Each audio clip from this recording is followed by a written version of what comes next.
የይሁዳ መልእክት።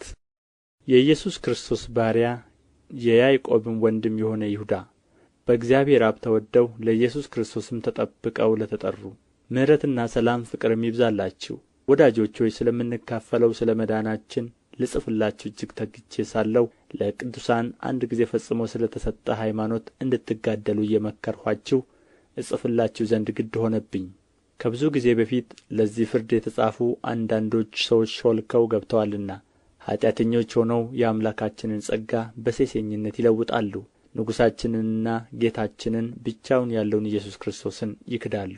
ዳሩ ግን ሁሉን አንድ ጊዜ ፈጽሞ ምንም የተማራችሁ ብትሆኑ ጌታ ከግብፅ አገር ሕዝቡን አድኖ የማያምኑትን በኋላ እንዳጠፋቸው ላሳስባችሁ እወዳለሁ።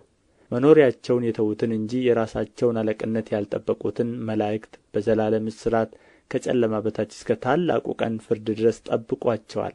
እንዲሁም እንደ እነርሱ ዝሙትን ያደረጉና ሌላን ሥጋ የተከተሉ ሰዶምና ገሞራ በዙሪያቸውም የነበሩ ከተማዎች በዘላለም እሳት እየተቀጡ ምሳሌ ሆነዋል።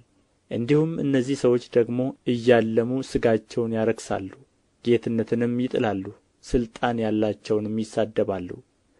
የመላእክት አለቃ ሚካኤል ግን ከዲያብሎስ ጋር በተከራከረ ጊዜ ስለ ሙሴ ሥጋ ሲነጋገር ጌታ ይገሥጽህ አለው እንጂ የስድብን ፍርድ ሊናገረው አልደፈረም።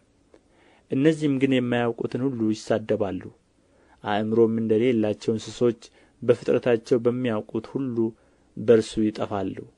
ወዮላቸው!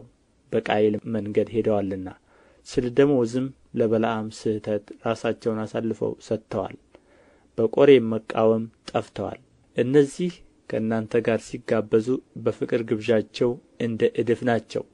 እንደ እረኞች ያለ ፍርሃት ራሳቸውን ይጠብቃሉ። በነፋስ የተወሰዱ ውኃ የሌለባቸው ደመናዎች፣ ፍሬ የማያፈሩ ሁለት ጊዜ የሞቱ ከነሥራቸው የተነቀሉ በበጋ የደረቁ ዛፎች፣ የገዛ ነውራቸውን አረፋ እየደፈቁ ጨካኝ የባሕር ማዕበል፣ ድቅድቅ ጨለማ ለዘላለም የተጠበቀላቸው የሚንከራተቱ ከዋክብት ናቸው።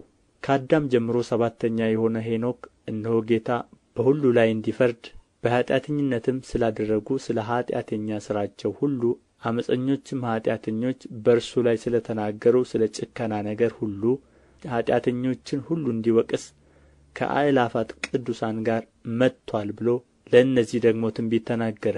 እነዚህ እንደ ምኞታቸው እየሄዱ የሚያንጐራጕሩና ስለ ዕድላቸው የሚያጕረመርሙ ናቸው።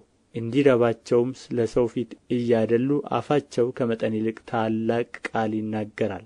እናንተ ግን ወዳጆች ሆይ በጌታችን በኢየሱስ ክርስቶስ ሐዋርያት ቀድሞ የተነገረውን ቃል አስቡ። እነርሱ በመጨረሻው ዘመን በኃጢአተኝነት እንደ ገዛ ምኞታቸው እየሄዱ ዘባቾች ይሆናሉ ብለዋቸዋልና። እነዚህ የሚያለያዩ ሥጋውያንም የሆኑ መንፈስም የሌላቸው ሰዎች ናቸው። እናንተ ግን ወዳጆች ሆይ ከሁሉ ይልቅ በተቀደሰ ሃይማኖታችሁ ራሳችሁን ለማነጽ እየተጋችሁ በመንፈስ ቅዱስም እየጸለያችሁ ወደ ዘላለም ሕይወት የሚወስደውን የጌታችንን የኢየሱስ ክርስቶስን ምሕረት ስትጠባበቁ በእግዚአብሔር ፍቅር ራሳችሁን ጠብቁ። አንዳንዶች ተከራካሪዎችንም ውቀሱ፣ አንዳንዶችን ከእሳት ነጥቃችሁ አድኑ፣ አንዳንዶችንም በሥጋ የረከሰውን ልብስ እንኳ እየጠላችሁ በፍርሃት ማሩ። ሳትሰናከሉም እንዲጠብቃችሁ በክብሩም ፊት በደስታ ነውር የሌላችሁ አድርጎ እንዲያቆማችሁ ለሚችለው ብቻውን ለሆነ አምላክና መድኃኒታችን ከዘመን ሁሉ በፊት አሁንም እስከ ዘላለም ድረስ በጌታችን በኢየሱስ ክርስቶስ ክብርና ግርማ ኃይልም ሥልጣንም ይሁን፣ አሜን።